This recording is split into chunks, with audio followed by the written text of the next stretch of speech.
In the kneeling position, ensure that the left hand or support hand feels as soft as possible, similar to the crawl position. These positions allows for stability while leaning, helping you maintain control and proper aim.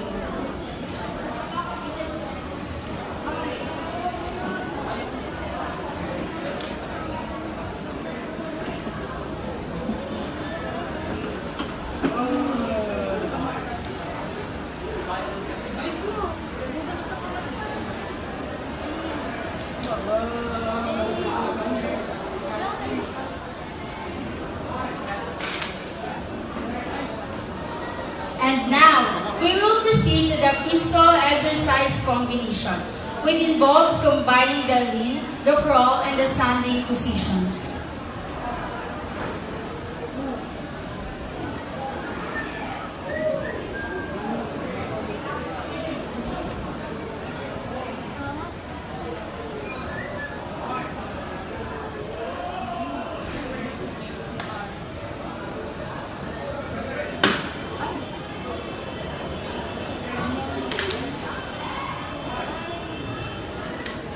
The standing position with arm support is crucial for finding an accurate shooting stance.